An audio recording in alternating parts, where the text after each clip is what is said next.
वीरभद्राय नमो। अधिपते श्री विष्णुवाय नमो। विष्णु विष्णुराम तत्सत ज्येष्ठ बासक्रांति विष्णुक्रांति वसुंधरा मृत्यु। ओम कुरुक्षेत्र गयगंगा प्रवासो पुष्कनिचो तेतार्थ नेतानि पुण्णानि हयमंती कर्मकाले श्री विष्णु श्री विष्णु श्री विष्णु। भारतीय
সাধুগুরু বৈষ্ণবরা রয়েছেন, আপনাদের চরণে এই হতভাগার কোটি কোটি প্রণাম।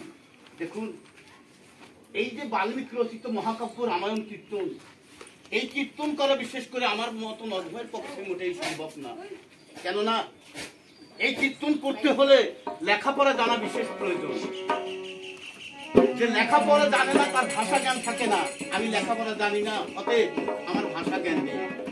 এই কীর্তন করতে হলে কণ্ঠে মিষ্টি স্বরের প্রয়োজন। আমার কণ্ঠে মিষ্টি নয়, সঙ্গে সঙ্গে ভাব এবং অস্তিত্বপথে প্রেম, এর কিছুই আমার মধ্যে নেই। তবে প্রশ্ন থাকতে পারে যে এত জিনিসের অভাব তোমার মধ্যে রয়েছে, আমি আসরে দাঁড়িয়ে, আমি যে আসরে দাঁড়িয়েছি, আমি এই সাধুগুরু বৈষ্ণব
অশ্বমেধ যজ্ঞ, মহিরাবণ বধ, শ্রীরামচন্দ্রের বিবাহ এবং লক্ষ্মণ শক্তি। এই চারটি পালার মধ্য থেকে কোন পালা থেকে কিছু সময় আলোচনা করলে ভালো হয় আপনারা যদি বলেন, আমি চেষ্টা করব। জানি হবে না, তথাপি আমি চেষ্টা করব।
সত্য পালন করতে 14 বছরের জন্য গিয়েছিলেন বনবাস। 14 বছর বনবাস বরণ করেছে এবং রাবণ কুম্ভকর্ণকে নিধন করে সীতাকে নিয়ে আজ অযোধ্যায় ফিরে এসেছে। রামচন্দ্র একদিন অযোধ্যায় এসে রাজা হয়ে তার রাজকার্য নিয়ে ব্যস্ত। একদিন রামচন্দ্র একটি সভা ডেকেছে। সে সভায় বড় বড় রাজা মুনি ঋষি এদের ডেকে একটি সভা হয়। চতুর্পাশে মুনি ঋষিরা বসেছে, তারই মাঝখানে আমার জগবন্ধু একখানা সিংহাসনে বসেছে। অতি সুন্দর সেই সভাটি। তাই রামচন্দ্র ডাক দিয়ে বলছে, ভাই লক্ষণ, লক্ষণ দেখেছ, এই যে আমার রাজসভা, এই রাজকার্য পালন করতে হলে লক্ষণ দেহের মায়া মমতা সব বিসর্জন দিয়ে কর্তব্যের কঠোর এই দেহ বেঁধে ফেলতে হয়।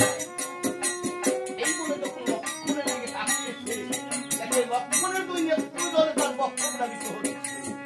তাই বলছে, হে লক্ষণ, তোমার চোখে কেন জল নাই? লক্ষণ বলেছে, দাদা আমার চোখে কেন জল? আমি যে মাকে নির্বাসিত করে আমার ধৈর্যের বাদামি বেঁধে রাখতে পারি না, তাই তো আমার চোখে জল। হে লক্ষণ, তোমার চোখের জল মুছে ফেলো ভাই। আমি সব সহ্য করতে পারি লক্ষণ, তোমার চোখের জল করতে পারি না। বলতে না বলতে দাঁড়ে অবস্থা নিয়েছে, জয় শ্রীরামচন্দ্রের জয় হোক, জয় শ্রীরামচন্দ্রের জয় হোক। অবস্থ মনিকে দেখে রামচন্দ্র ছুটে গেছে আর বলেছে, আসুন আসুন কর্ণধর, এই সিংহাসনে প্রবেশন করুন আর এই হতভাগা রামচন্দ্রের নাম গ্রহণ করুন। অবস্থ মনি বলেছে, দাঁড়াও রামচন্দ্র, আমি শুনেছি তুমি পিতৃসত্য পালন করতে 14 বছরের জন্য বনবাসে গিয়েছিলে। এই 14 বছর মনে থেকে কি কি কর্ম করেছ বৃত্তান্ত না জেনে আমি তোমার নাম গ্রহণ করতে পারি না। রামচন্দ্র বলেছে, হে মুনিবর, সে বড় মর্মান্তিক ব্যাপার, তবে গ্রহণ করুন। পিতৃসত্য পালন করতে গিয়েছিলেন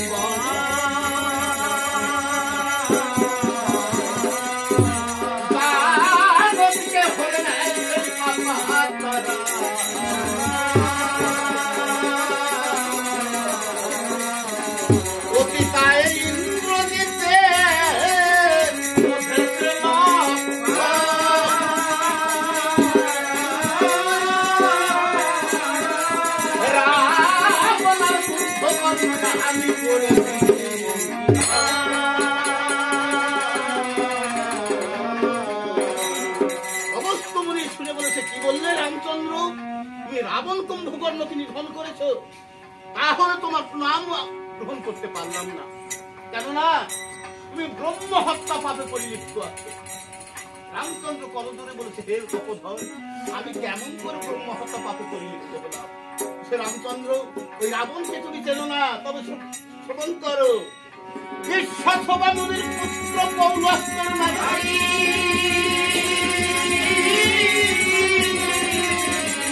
রাবণকে মধ্যে রামচি হলে ব্রহ্ম হত্যা।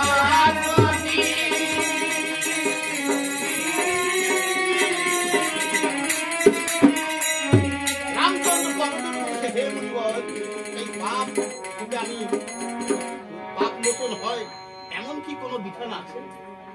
অগস্ত্য মুনি বলছে, রামচন্দ্র তুমি একটি যজ্ঞ করো। রামচন্দ্র বলেছে, হ্যাঁ হ্যাঁ বলুন মুনিবর, আমায় কি যজ্ঞ করতে হবে? সে রামচন্দ্র, তুমি একটি নরমের যজ্ঞ করো। তাতে কি কি দ্রব্যের প্রয়োজন? দধি দুগ্ধ ঘি ইত্যাদি রাখিবে ভাগে ভাগে, অবশেষে একটি নরমুণ্ড কর্তন করে যজ্ঞের আহুতি। রামচন্দ্র বলেছে, না, এই যজ্ঞ আমার দ্বারা সম্ভব না, যদি অন্য কোনো বিধান থাকে বলুন। রামচন্দ্র, তাহলে তুমি একটি রাজস্বিক যজ্ঞ করো, তাতে ওই সকল দ্রব্যই লাগবে, অবশেষে এই দেশের যিনি প্রধান রাজা তার মুন্ড কর্তন করে ওই যজ্ঞে। রামচন্দ্র বলেছেন, হে মুনিবর, এই দেশের প্রধান রাজা ছিল মম পিতা দশরথ, আর সে নেই, তার জায়গায় রয়েছি আমি। আর আমি যজ্ঞ করে আমার মুন্ড যদি কর্তন করতে হয়, তাহলে এই যজ্ঞের পাপ পুণ্যকে বহন করবে,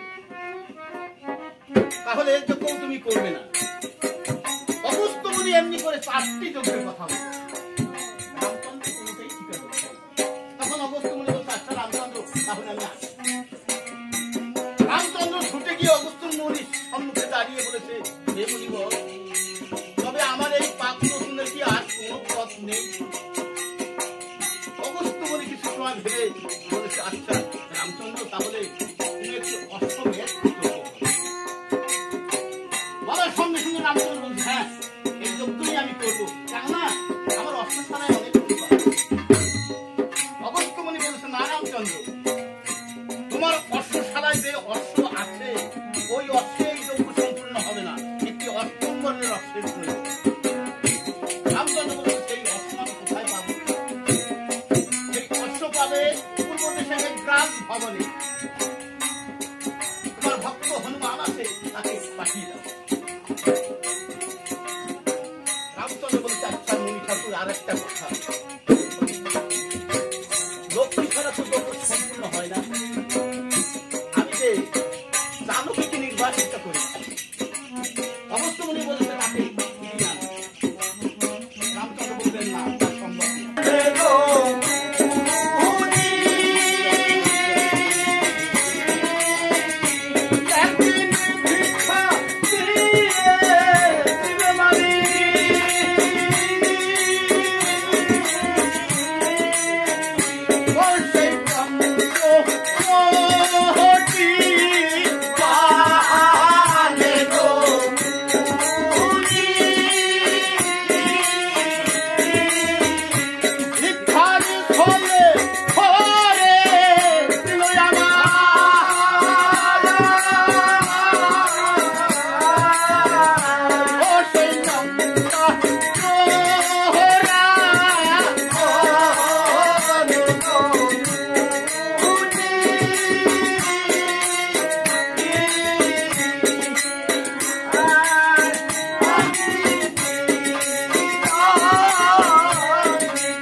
তুমি তো সব জানো, আজ জেনে শুনে তুমি আমার কাছে ভিক্ষার জন্য এসেছো পিতা। আমি যেদিন এই বনে আসছি, তোমার এই পর্ণ কুঠির খানা তুমি আমায় দিয়ে, তুমি দিয়ে ওই বৃক্ষতলে আশ্রয় নিয়েছো। আজ তুমি আমার কাছে ভিক্ষার জন্য এসেছো। আমার এমন কি ধন আছে, আমি যখন রাজরানী ছিলাম, কত মুনি ঋষিরা আসতেন, আমি দুহাত করে কাছে সেই সূত্র থেকে বেশি আমি তো আমার এমন কি ধন আছে পিতা।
লক্ষ্মী আসতেন, আমি দুহাত ধরে তাদের ভিক্ষা দান করতাম।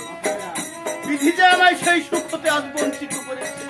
আজ আমি জনম দুঃখিনী বিখ্যাত আজ আমার এমন কি ধন আছে পিতা? বলো বলো পিতা, এমন কি ধন আমার কাছে আছে? আমার তোর যে লক্ষ্মী পুত্র দুটি, ওই পুত্র দুটি আমার সপ্তম কালের জন্য শিক্ষা দিয়েছে। যখন লক্ষ্মীর কথা বলেছে, মায়ের মস্তকে যেন আকাশ ভেঙে পড়েছে। আর বলেছে, অপিতা এই লক্ষ্মী কি আমার ভিক্ষা দেওয়ার ধন? আমার রাম শোক নিবারণের ধন। এই লক্ষ্মীকে আমি তোমায় দিয়ে আমি কেমন করে আমার দেশে জীবন ধারণ করব? এই লক্ষ্মীকে নিয়ে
যখন লক্ষ্মীর কথা বলেছে, আমার মা জানকী বলেছে, পিতা এই দুটি পুত্র নিয়ে আমি কেমন করে নিশি প্রভাত করি শুনবে পিতা? নিশি তোকে দুটি পুত্র আমার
আমি উলটি শুই, তখন লক করিয়ে ধরে বলো, মা আমার তুই আমার এই গহন বনে ফিরে যাই।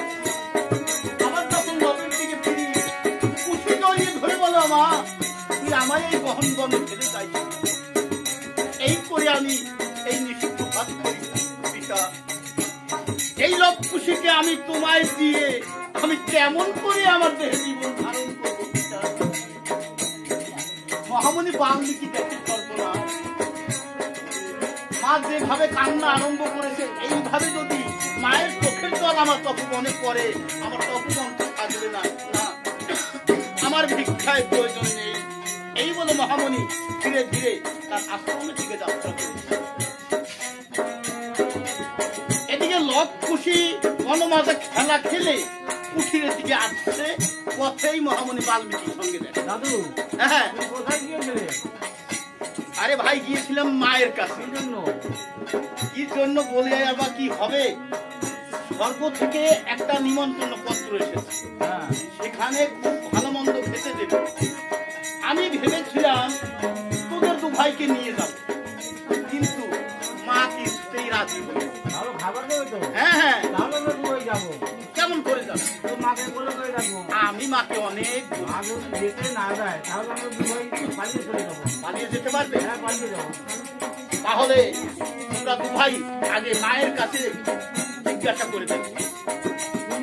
না না, আমি পালাবার জন্য আসি নাই, তোমরা শীঘ্র যাও। করেছে লবকুশি দু ভাই মায়ের কুঠিরে ছুটে গেছে। মা লবকুশিকে পেয়ে বুকে টেনে নিয়েছে আর বলছে, আজকে আমার আজকের ধন, আমার বুকে আয়। বাবা লবকুশি রে, তোরা আর এই বনমাঝে খেলা খেলতে যাবি না। কেন? অনেক ছেলে ধরার ভয় এসেছে। তোমার চিন্তা করতে হবে না, কেন? আমরা মুনি ঠাকুর কাছে নিমন্ত্রণ করতে তার সঙ্গে দেখা হয়েছে না? আমরা কথা দিয়ে মা দেখে শর্ত না বলি, লবকুশি ওই মুনি তোমাদের দু ভাইকে নিয়ে মেরে ফেলবে। তুমি যেতে না দিলে আমরা দুই পালিয়ে চলে যাবো। মা কেমন বিপদে পড়েছে। মহামুনি বাল্মীকি এসেছিলেন, তার হাতে যদি তুলে দিত একটা কথা ছিল, আজকে রাগ করে চলে গেল, আর এরা বলছে আমি যেতে না দিলে পালিয়ে চলে যাবে। মহামুনি বাল্মীকি কি করেছে, তখন লবকুশি দু ভাই কুঠিরে ছুটে গেছে, উনি যায়নি। উনি একটি বৃক্ষের আড়ালে গা ঢাকা ছিলেন।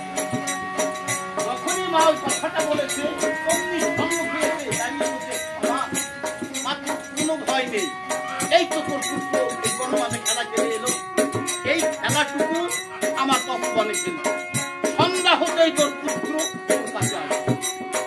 আমার মা জানতে বলে, পিতা তুমি যদি এইরূপ আগে বলতো তাহলে তো এত কান্নাকাটি প্রয়োজন ছিল না। ক্ষমা, তুই আমার বলবার অবসর কোথায় দিবি? মা আমার পুনরায় বলেছে, ননি প্রভু আমার পিতা,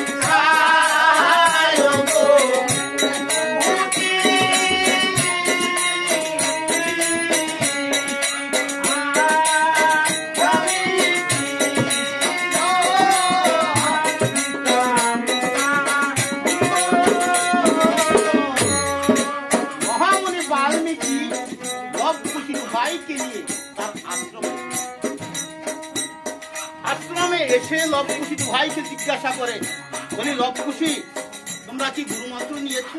কি হয়, নিলে হয় কি, পাওয়া যায় কোথায়? গুরু মন্ত্র নিলে কি হয়, এই যে অন্ধকার দেহ রয়েছে, এই অন্ধকার দেহের মধ্যে জ্ঞানের প্রদীপ জ্বেলে দেওয়া হয়। পাওয়া যায় কোথায়? পাওয়া যায় এই যে মুনি ঋষিরা এদের কাছে পাওয়া যায়। আপনার কাছে নেই? আমার কাছেও আছে, তবে আমার কাছ থেকেই নাম নেবে। আমার কোথায় ঘরে বলতে হবে, আপনি দিন। তাহলে তোমরা দু ভাই ওই সহ্য হতে স্নান করেছো। আমরা শুনেছি ব্রাহ্মণের দক্ষিণ পথে নাকি গঙ্গার বসতি, আপনাকে স্পর্শ করলে তো স্নান করা হয়ে যাবে। দুগ্ধ পুষ্প বালক হলেও জানতে শুনতে কিছুতেই কম নেই, আর কেনই বা জানবে না কার পুত্র, তাও তো দেখতে হবে। তাই ব্রাহ্মণের দক্ষিণ পদে যে গঙ্গার বসতি তাও এরা জানে। তাই আর মহামুনি বাল্মীকি দু ভাইকে গুরু মন্ত্রে দীক্ষিত করে জিজ্ঞাসা করছে, আচ্ছা লবকুশি তোমরা কি যুদ্ধ জানো? না, তা জানি না। যুদ্ধ জানো না? তাহলে আমি তোমাদের দু ভাইকে পূর্ণ দুখানা ধনুর্বাণ দান করছি। আসলে আমি তোমার ধনুর্বাণ করি দান।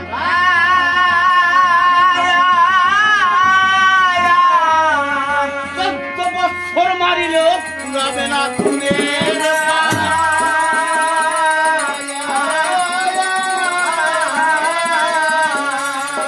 এবার আসো খুশি, আমি তোমার ধনুর্বাণ দিলাম শিক্ষা।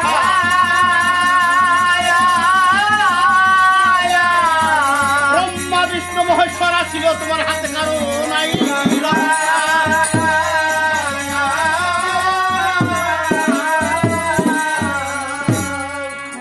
ভাইকে পূর্ণ দুখানা ধনুর্বাণ দান করে মহামুনি বাল্মীকি মনে মনে ভাবছে, তাই আমি যখন এদের উপর কোনো বনের ভার গচ্ছিত রেখে চলে যাব চিত্রকূট পর্বত, অযোধ্যা থেকে আসবে, এদের পরিচয় জিজ্ঞাসা করবে, যখনই বলবে মায়ের নাম সীতা, দু ভাইকে কোলে তুলে নিয়ে চলে আমার কাজ তো হবে না। আচ্ছা লবকুশি, কোন রাজারা এসে যদি তোমাদের কাছে পরিচয় জিজ্ঞাসা করে তোমরা কি বলবে? আমরা আমরা দুই কুটিরাম। তোমাদের মাতা পিতার নাম? পিতার নাম জানি না, মায়ের নাম দিদিটা। পুত্রের কাছে মায়ের নামের কোনো প্রয়োজন? মায়ের নামটা তো আমরা জানি। বললাম তো, জানলেও প্রয়োজন হয় না। তোমরা তোমাদের দু ভাই নাম বলবে, যখনই বলবে মাতা পিতার নাম কি, বলবে মাতার নাম মাতা, পিতার নাম পিতা, মাতা পিতার নাম কার? মিথ্যা হবে না তো? না না, কোনো মিথ্যা হবে না। তাহলে বলা যাবে। আচ্ছা লক্ষ্যশী, আমি তোমাদেরকে বলেছিলাম হ্যাঁ, তোমাদের নিমন্ত্রণ খেতে নিয়ে যাবো, সেটা হলো সপ্তাহকাল। তাহলে আমরা দুই মায়ের কুটিরে না না, মায়ের কুঠিরে যেতে হবে না। এই সপ্তাহকাল তোমরা দু ভাই আমার এই তপমান রক্ষা করবে। আপনি কোথায় যাবেন? আমি যাব ভগবান তপস্যায় চিত্রকূট পর্বতে।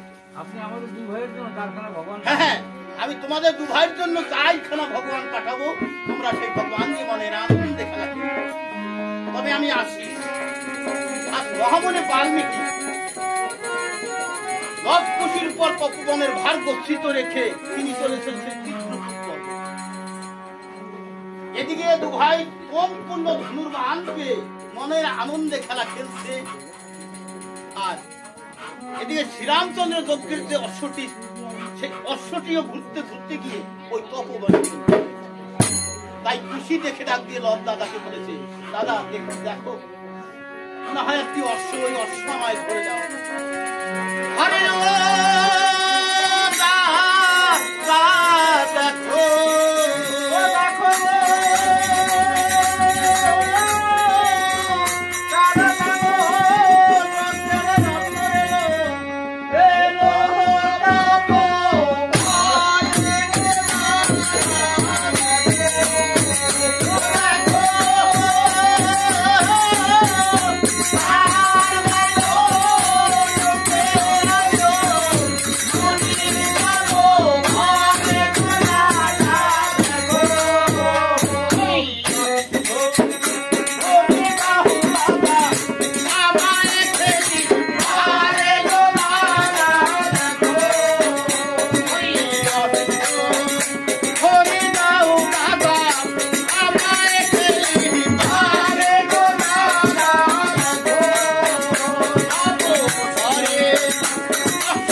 দাদা ওই যে অস্ত্র চলে গেল, সব মহাবিপদ। আমার ছোট অনুজ, আমি বল দাদা আমার কাছে একটা জিনিস আবদার করেছে, আজ আমি বড় হয়ে তা পারব না। এখন আমি কি করি? কিন্তু অস্ত্র বন্ধন স্বীকার করতে। আর লবের মনে পড়েছে যে লবকুশী দু ভাই যখন বনমাঝে খেলা খেলতে যায়, মা বলে যে বাবা তোরা তো এই বনমাঝে খেলা খেলতে যাস, যদি কোনো বিপদে পড়িস আমার নাম স্মরণ করিস, তাহলে তোরা বিপদ। তবে এ তো আমাদের মহাবিপদ, কেননা আমার ছোট ভাই অশ্ব ধরে দিতে বলছে, আমি বড় হয়ে তা পারছি না।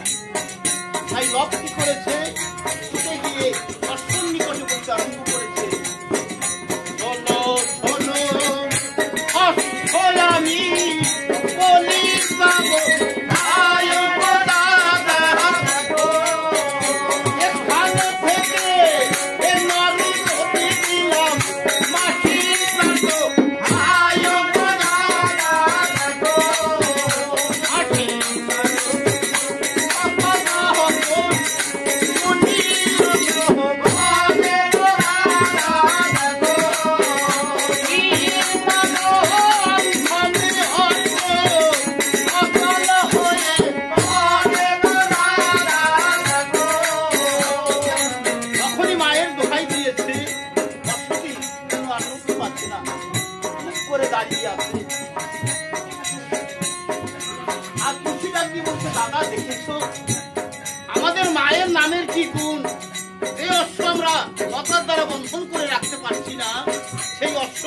মায়ের দোহাই দেওয়া মাত্র অচল হয়ে দাঁড়িয়ে আছে। সব বলেছে ভাই খুশি রে, আমাদের মায়ের নামের গুণ হবে না, গুণ হবে কার মায়ের? তুই কি জানিস না আমাদের মায়ের নাম কোন পুরাণে না আছে? তাই তো সর্বশাস্ত্রে মাকে ব্রহ্ম সনাতনী জ্ঞানে জানে। ওদের মায়ের নাম খুশি কোন পুরাণে না শুনিও রাজা, সর্বশাস্ত্রে এ নামে মাকে শুনিও রাজা। আর অশ্ব যখন দাঁড়িয়ে আছে, ওই অশ্ব ধীরে উঠাই তোমার মনের আনন্দে খেলা করছে। এদিকে শত্রুগণ সীমান্ত সারথীকে ডাক দিয়ে বলছে, সারথী বহু সময় তো হলো অশ্ব আমরা পার করে দিয়েছি, ওই অশ্ব ফিরে এলো না। তাই সীমান্ত সারথী কি করেছে, অগ্রগামী সৈন্যদের পাঠিয়ে দিয়ে, যাও তোমরা অশ্ব নিয়ে এসো, তোমরা এলেই আমরা সদুদ্ধার করতে যাবো। অগ্রগামী সৈন্যরা যখন ওই ভগবানের মধ্যে প্রবেশ করেছে, দূর থেকে দেখে অশ্বটি লতা পাতা দ্বারা আবদ্ধ দাঁড়িয়ে আছে, আর অশ্ব ঘিরে দুটি যুদ্ধ করতে বালক হাতে ধনুর্বাণ খেলায়। সৈন্য যখন ওই বালক যুগলের কাছে গিয়ে বলেছে, হে বালক, তোমরা কি জানো এই অশ্বকে বন্ধন করেছে? আমরা বন্ধন করেছি। রব কুশি কি করেছে, কুশি এমনি তুম হইতে একটি বান ধনুকে যোজনা করে নিচ্ছে। ওই বানে অগ্রগামী সৈন্যের হাতের মুষ্টি দুখানা কেটে, তখনই ওই কাটা মুষ্টি নিয়ে ছুটে এসেছে শত্রুগণের কাছে। শত্রুগণের কাছে এসে বলেছে, ছোট রাজা অবহেলায় 3 দেশ জয় করেছেন, এই দক্ষিণ দেশ যদি জয় করতে পারেন তাহলে ধীরে বীরাত্মবোধ হবে। সবাই বলেছিল নাকি? তোঠালায় গেলেই বুঝতে পারবে। ওই কাটা মুষ্টি দেখে শত্রুগণের ক্রোধে পরিপূর্ণ, তাই বলেছে, চালাও রস সেই বাল্মীকি তবে দেখি এত বড় বীর থেকে। তখন সুমন্ত্র সারথী সেই বাল্মীকি তত বনে গিয়ে উপনীত হয়েছে। রথে বসে শত্রুগণ দেখতে পায় সর্বনাশ। অযোধ্যায় দেখে এসেছি দাদা রাম, আর বাল্মীকির বনে মনে হয় যেন যুগল রাম। তাই ধীরে ধীরে বালক যুগলের কাছে গিয়ে বলেছে, হে বালক যুগল, বলুন, তোমরা কি জানো এই অশ্বকে বন্ধন করেছে? আমরা দুটোই বন্ধন করেছি। হে বালক, তোমরা হয়তো জানো না, এই অযোধ্যাপতি শ্রীরামচন্দ্রের যজ্ঞের অশ্ব, তোমরা অশ্ব ছেড়ে দাও। ওই অশ্ব বলে জয়পত্র ছিঁড়ে দাও হাতে, অশ্ব নিয়ে যাবে তুমি অযোধ্যার পথে, বিনা যুদ্ধ অশ্ব ছাড়া যাবে না। তাই নাকি? তাহলে ধরো অশ্ব।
এইগুলো আপনার গুরুত্ব দেওয়া হয়েছে।